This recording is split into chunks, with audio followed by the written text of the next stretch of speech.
Hey, welcome back. This episode today is sponsored by nobody. Actually, it's sponsored by DataZap. That's the company I work for. It's a marketing company. They pay me. I do this on the weekends. So I guess that's my sponsor for now. Thank you, datazap.com. Today, I'm going to touch on what I consider is the hardest part of starting over in music in general.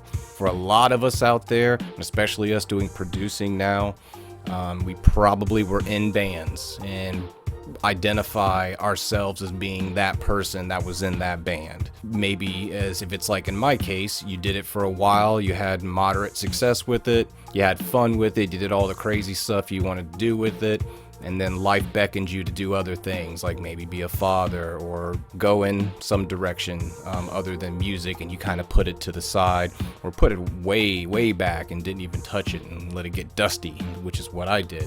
And then you decide one thing or another makes you go, you know what, I wanna get back into it again.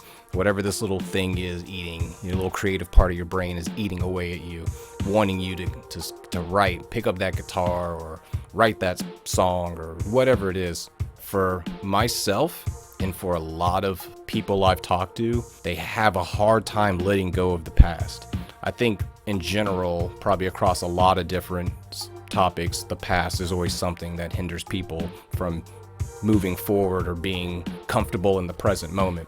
But I always hear it. Somebody hears that I write music or I produce music, and they immediately say that they used to do it, and then proceed to tell me all the things in the past that they did, which is fine. I'm very super interested in hearing about it. I like it. I ask questions. I'm genuinely, I like those stories because I was there too, and I'll start putting in my 2 cents and, oh, I remember when I did this and blah, blah, blah. And then it always ends up ending with still would like to do something with it, but they just don't see how to do it. They don't know what to do. I want to say a few things that help me, and hopefully it'll help anybody out there that needs to hear this. The first thing I think that has to be done is that you have to have an acceptance of your accomplishments that you had and also the failures that you had. The accomplishments are great. Those are going to be the stories you tell and you maybe have told.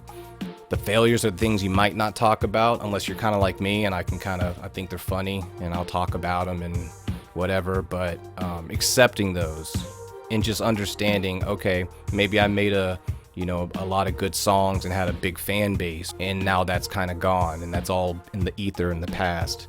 Accept that. It's all good and be cool with it. And I think that's a vital first step. And then from that point, I wouldn't revisit it anymore. I wouldn't worry, even think about it. If you start thinking about the past coming up again and whatever, just keep your mind focused on currently what you're trying to do. At least in the beginning, I highly advise doing that. And then from that point, I would immediately start listening to newer music. I love music, but I'm kind of have my tried and trues that I like to listen to. My Spotify usually has a lot of the same stuff for the most part that I'll put on and listen to, but I do make an effort to listen to like the different charts, especially with like Spotify, man. Spotify is fantastic. You can listen to every genre's top songs from around the world. When you're producing songs, there's just sounds that sound cool, or a way someone records a sound. So I like to hear a lot of different genres and how they do it, and they absolutely 100% can influence me. Now, I'm not going to write the exact same genre even, but I can use it. I can kind of keep it in my toolbox and try to mimic it, and once you do, you have another awesome tool that you can pull out and use that helps keep your sound fresh and keeps your songwriting ideas fresh. I've recently been working with an artist called Def B, which you should visit at defb.com. He